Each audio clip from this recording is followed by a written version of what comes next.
Le Nouvel An est un rite de passage. Il est célébré dans le monde sous des formes diverses, mais avec une signification identique, le renouveau.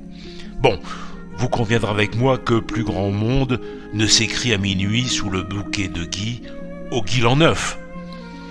Mais le rameau d'or, comme disait le poète latin Virgile, est toujours accroché au plafond de nombreux foyers.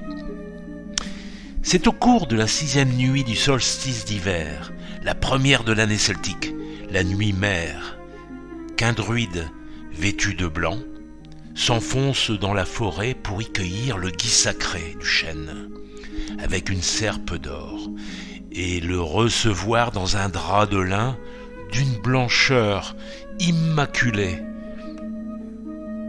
car il ne doit pas toucher le sol afin de conserver ses pouvoirs, tout en prophétisant que le blé germe. Le gui, de son nom latin viscum album, signifie celui qui guérit tout.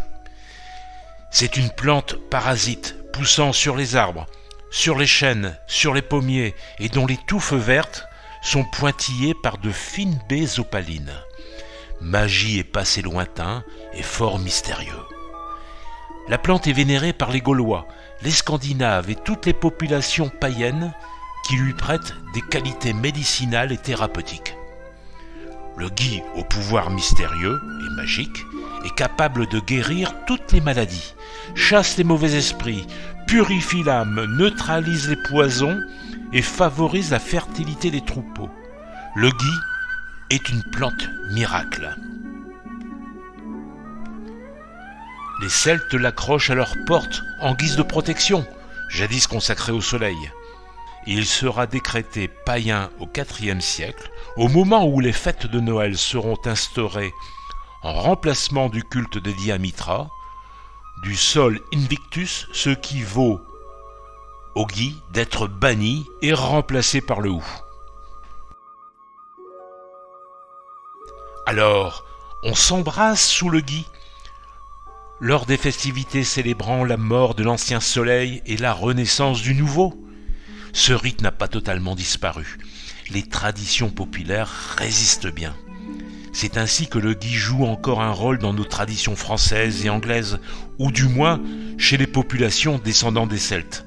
Et les amoureux continuent à s'embrasser. Mais on a toujours coutume d'offrir quelques branches de gui au début de l'année. On n'a plus de gui qui vient d'être coupé par un druide avec une faucille en or et qui en offrait à l'assistance en disant « Au gui l'an neuf !» Et pour écarter les maléfices, on réduisait ces feuilles en une poudre que l'on portait dans un petit sachet pendu autour du cou. Au Moyen-Âge, on offrait le gui en disant « Dieu soit dans cette maison ». Au XIXe siècle, la formule avait un peu changé. « Bonne et sainte année, le paradis à la fin de vos jours ». Aujourd'hui, cela ne fait plus recette. On dit tout simplement « bonne et heureuse année » ou « bonne année ». Mais les propriétés du gui restent quand même magiques. On le pend à la porte d'entrée pour protéger la maison et apporter à la maisonnée des bienfaits pour toute l'année. Tous les jours se ressemblent au fil du temps, mais le jour de l'an est unique, ne serait-ce que par le changement du chiffre de l'année. César, à Rome, fait adopter le 1er janvier, au nom du dieu Janus, le protecteur des portes et des portiques. Le dieu a 2 visages, l'un tourné en avant et l'autre vers l'arrière. C'est là tout le sens et l'effet de seuil du réveillon. Les commencements comportent des présages. Les temples des dieux sont ouverts, de même que leurs oreilles. Nulle langue ne formule en vain des prières, les paroles ont leur poids. Et c'est bien là l'autre signification universelle du jour de l'an. Avec le renouveau, nos formules votives prennent une importance inédite, qu'elles soient adressées à nos proches ou à nous-mêmes. Car lorsqu'un cycle se boucle, le risque d'un terme posé à l'existence s'annonce à chaque fois. À cette menace symbolique, il faut régénérer la nature, accompagnée par la purification des péchés. Donc, la célébration de l'an neuf se termine par la litanie des bonnes résolutions, à prendre et à respecter.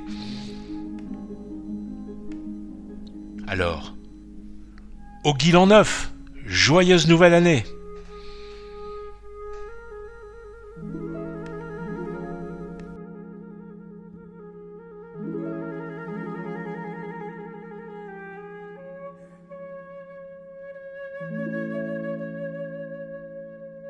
Je vous remercie de votre écoute et n'hésitez pas à vous abonner à notre chaîne YouTube pour suivre nos prochains épisodes et nos nouvelles aventures.